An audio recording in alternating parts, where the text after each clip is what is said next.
Kakadosh Boker Or, Bekiim Bahalacha 4, day 36. Yeah, we got page 94, Siman Cafe. Halacha Ayin Gimel, 73. Says like this, Na'agu ha'olam shelo lachlotz tefillin adachar kedusha uva letzion. The minhag is that you're not allowed to take off the tefillin until after the kedusha uva letzion. ובשיטת המקובלים יש שכתבו שעל פי הקבלה לא יחזרו עד שאמר בהם 3 קדושות ו4 קדישים. You're not allowed to come and you're not allowed to take off the tefillin until you finish with the 3 kedushot and the 4 kadishim. תהיינו עד אחר קדיש יש שלמה. So it has to be after the Kaddish of יש שלמה. יש כאילו שיטת מקובלים בקבוע right, וכתבו שלא יחלוץ עד שיאמר בהם 3 קדושים ו4 קדושות, והיינו עד אחר קדיש תקבל. Other people say no, at least after קדיש תקבל. Meaning, the minhag is that it has to be minimum after kedusha tuva letzion, right? But then you have the Kabbalah. Kabbalah is until after Kaddish Shlama, right? No, Kaddish Shlama. There's only one Kaddish Shlama after Tfilah Levit, right? Right before Kaveh, right before Kaveh, right? Kaddish Shlama, and then there's some people that are Mekel. No. After Kaddish Titkabal. Well, now is that you have your feeling on. So, right? ובשם האריזה לקדוש כתבו שלא יכול לצאת תפילין לאחר שסיים על כן נקבלך. According to the Arizal HaKadosh, until the end of Alenu L'Shabeach. לכן נכון לעשות, and that's what's proper to do. Right? שלא יחלוץ התפילין דרש"י עד לאחר Alenu L'Shabeach כמנהג הארי. That means don't come and start doing it during Chazarat HaShatz, or I don't know whether you're going to start changing into Rabbeinu Tam. Here he says until the end of Alenu L'Shabeach, you should still have Rashi on. Okay, this is the Arizal HaKadosh. לכן נכון. 1 minute, we're going to see the footnotes, everybody. 1 minute. Right? 1 minute. Let's see the footnotes. Let's see where does everything come from. Okay? Fine. It says over here like this. 96. Everybody has it? 96. Until after Uva Letzion. That was the first Shita. The author of the Itud, cited in Nagal Mamniot, he testified that the great Torah scholars and the heads of the Yeshiva wore the tefillin all day. Right? And they did not take them off until they completely finished the first 2 paragraphs of the Shema during the Arvit prayer. Maran the Betis commented that this was applicable in those days when it was common to wear tefillin all day long. In the era of Maran, however, the common custom was not to wear the tefillin all day.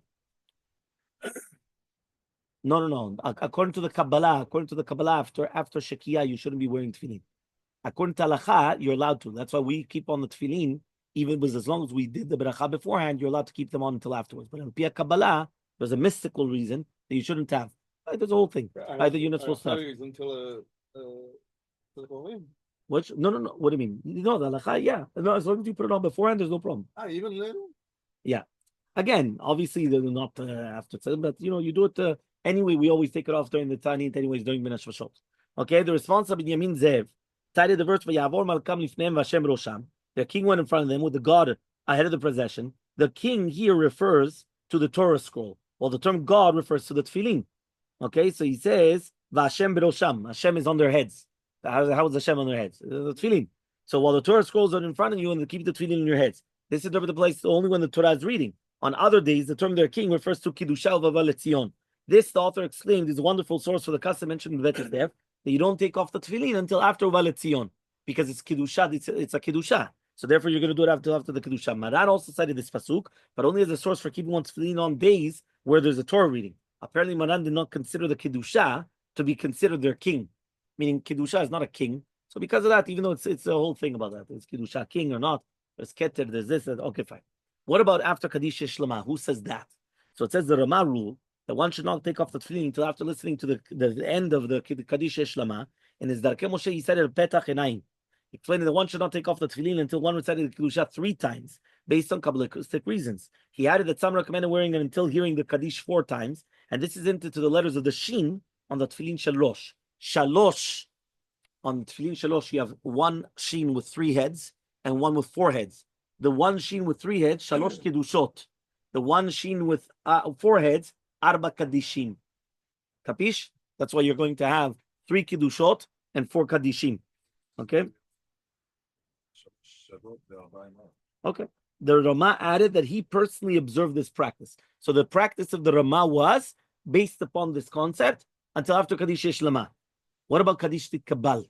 So he says, some Achronim maintain that there's an error in our transcript of the Darkei Moshe, and the correct text is 3 times Kaddish and 4 times Kiddusha. Meaning we did the opposite.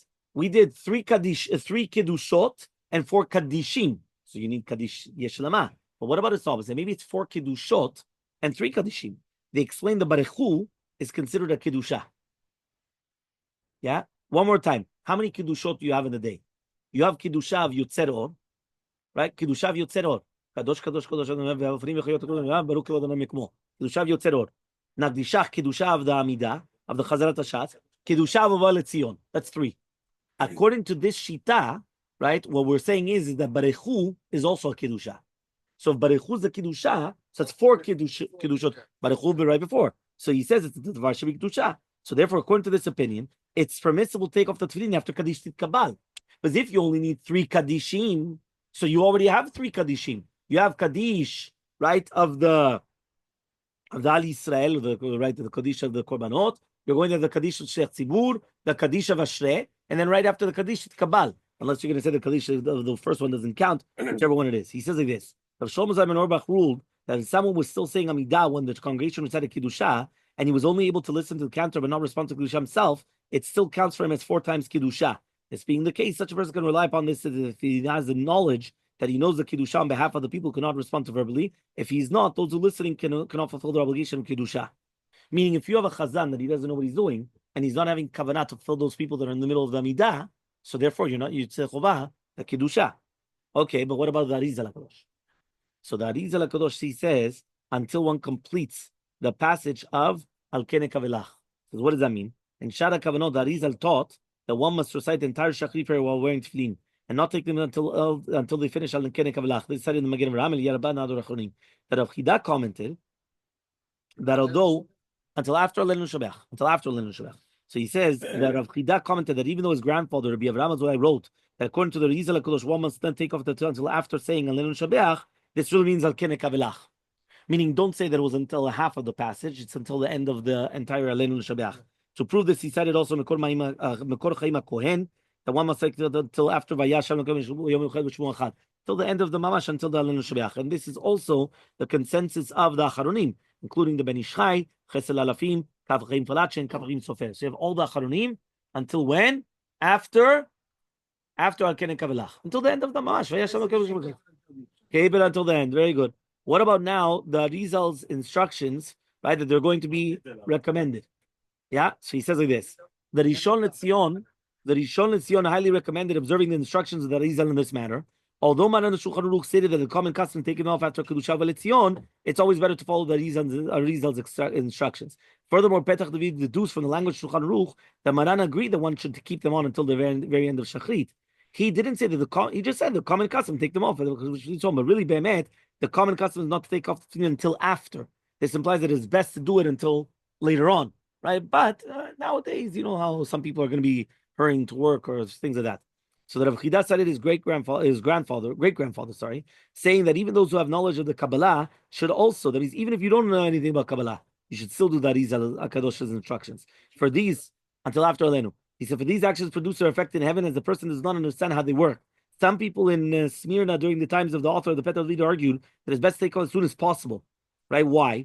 Because you don't want to be oved that you have the tefillin on and you're not paying attention to them. So that's why you should take them off. He countered these arguments saying no, that any normal, healthy person does not have to be concerned about flatulence, especially since the period of the time until after Leilun Shabbat is no more than 10 minutes. The Petach Advid also added that it's particularly important for the cantor leading the prayers to continue wearing his tefillin until the Shachrit, so especially the Chazan. That means the one that's the Chazan for sure should be. Yeah, you heard until after Leilun Shabbat. Yeah? He says an exalted position in the congregation comparable to the Kohen Gadol. Therefore, he should conduct himself in the optional manner throughout the entire tefillot. What can we do? Yeah? Yeah, so he says, right? Hurrying to work. Some people have to hurry to work here. Many people are forced to hurry out of the synagogue immediately after Shachrit in order to make it on time to work, to take their children to school. Therefore, so he says, therefore, no, it's actually written here. I didn't make it up. He says, therefore, they regularly take off the tefillin as soon as it's permitted. He says the problem is that once they adopt the practice, they follow it even on days that they don't need to hurry out at all. Meaning, once they have a minhag, the minhag continues. Hey, what happened today? You don't have there's no school. Once they have the minhag, it becomes a minhag. So it's a problem. The most frustrating thing is to see someone rush to take off his tefillin and talit and run out of the synagogue, and then to find him that he 20 minutes later standing outside conversing, right, casually with an acquaintance. The chutzpah. Yeah? You see it. Exactly. I see it all the time. Yeah. 1 minute, 1 minute. When this person will be challenged to explain himself in the heavenly court, yeah, he will have no valid excuse to offer. Wow. He Rabbi Salman Kagan explained that's the Chavetz Chaim. Explain the words of the confession that we say. He says, what does that mean? We turned away from your good mitzvot and your statutes, and it was not worth it for us. This means that we confess that we failed to value the eternal goodness of the world to come as much as value the temporary good of this world. Everyone will admit to himself that he's happier when he profits a few dozen rubles when he performs a mitzvah, and that loss of money causes him much more anguish than realizing that he's committed a sin. This demonstrates that we care less about spiritual affairs than about financial affairs. So therefore, everyone heard, Bahalacha, everyone's there. One more time. You have to leave the tefillin on until the end of Alenu L'Shabeach. So he says that Rabbi Chaim Falache brought down on the Kaf HaChaim Sofer exposed the great pain that he felt when he was. I take it before Kaveh. No. We just said until after Alenu L'Shabeach. In Morocco, before Kaveh, we take off the. No. Until after Alenu L'Shabeach, we just brought down. That's Oziel HaKadosh. That's what you're supposed to do. That's the Kaf HaChaim Falache, Kaf HaChaim Sofer, the Ben Ish Chai, Chesel Alafim. That's Rabbi Eliezer Papo. Yeah, so until after Alenu L'Shabeach. So he says, the Torah scholars, he went and he said, there's a Kaf HaChaim Sofer bringing it down. He says, look, he had a lot of witnesses that he witnessing Torah scholars hurrying to take off the tefillin while saying the Ketoret, ignoring the Oziel HaKadosh. He described the situation that some of the lay homeowners keep on their talit and tefillin until after Shachrit to study Chok L'Yisrael. When you see these young scholars hurrying to take off the tefillin and running out of the synagogue, they shake their heads in disapproval. My colleague, the author, the Petal video, has written a strong rebuke about cantors or Torah teachers who act in such a manner. Furthermore, the Ora Yesha states that if someone does not study Torah while wearing tefillin, he's liable to excommunication by heaven. Nidui min hashamayim. If you don't learn Torah with tefillin, min hashamayim, that's why we actually say the shtei halachot. We say the shtei halachot, right? We do the shtei halachot. This is part of the reason. You got it. Hadav Chida concurred with this. Moreover, the Bet Yaakov cited that Oziel HaKadosh, stating that when someone studies Torah before leaving the synagogue, the heavenly influences, right, brought about through his prayers are enhanced by his Torah study. So that's why, by the way, you should know that means now it comes out not even until the end of Kaveh, because you have to hear the shtei halachot. In certain synagogues, by the way, they do the shtei halachot at the end. Right? They don't do it right then and there. They do a shtei halachot, they do at the end, and then they do a Kaddish L'Yisrael afterwards. Yeah, I know. But some people, they do in Asher Ve'Betecha. What? I've never seen that. I've never seen that. I've never seen that. אני גם לא ראיתי. לא זכיתי לראות. 1 minute, we're almost done. Everyone, 1 second. The Chesel Alafim states that since these actions are significant, according to the Kabbalah, אתה שומע? Yeah, but you weren't Yitzhak Chova according to the Arizal. According to the Arizal, you needed Rashi until the end of the Alelu L'Shabeach. Right? Rashi. That's what he just said. Rashi. But 1 second, we didn't get there. 1 second. So he says now, the Chesel Alafim comes and he says, since these actions are significant according to the Kabbalah, we should all follow the instructions punctually. He says, even if we do not understand why they're significant. Every act of a mitzvah makes a significance in heaven, even if performed without understanding them. All we need to think about is the general thought that we are performing these acts of fulfill Hashem's will, right? Is to please Him. Since our mitzvot are so powerful, who would dare to be silly enough to take them lightly and fulfill the mitzvot in a minimal acceptable manner? If someone thinks about this way, he demonstrated that he does not care about Hashem's honor. And the future, he'll have to pay the consequences. After a person's death, Hashem weighs his every act. He rewards for the punishment and punishes for every single detail. This little speech is based upon the words of Rabbi Avraham Azulai, brought down from the Rav Chida and the Kaf HaChaim Sofer. The Torah Lishma also likewise taught that even if we do not know how to think the deep meditations of Kabbalah when we perform the mitzvot, you should still say that this is what the reason we say, because even though we don't understand many times what we're doing, but it still makes a very, very big effect, right, in the heavens. And the last thing is going to be Rav Chaim Falache to do a Torah study before the prayers, right? He comes and he says, Rav Chaim Falache added that even if someone came to the synagogue well before the prayers are scheduled to begin, and he put on a tefillin and studied Chok L'Yisrael before beginning the prayers, he should still keep on a tefillin until after, right? Al Kenei Kavelach. It is even better to remain to study Torah even afterwards, so that onlookers will not suspect him of hurrying from the synagogue. Meaning, let's say a person came, put on tefillin early, right? Meaning before Shachrit, and he was learning Torah. So he learned Torah with tefillin. He says, yes, you still have to wait until after. He says you should still even stay a few minutes afterwards to learn Torah as well. Are you listening? Why? Right? Learning Torah versus okay. So he says, so what happens? He says, why is it so important? He says it's so important because he says the onlookers. Maritai. I didn't know that you come early to Shachrit, right? So therefore, all of a sudden I come and I see you're the first one to take off the and you run out. What about learning Torah? So because of that, you should still stay a little bit afterwards, right? So therefore, what do? You stay a little bit afterwards in order that the onlookers shouldn't start thinking that you're the one that's coming and taking off, that there shouldn't be any problems.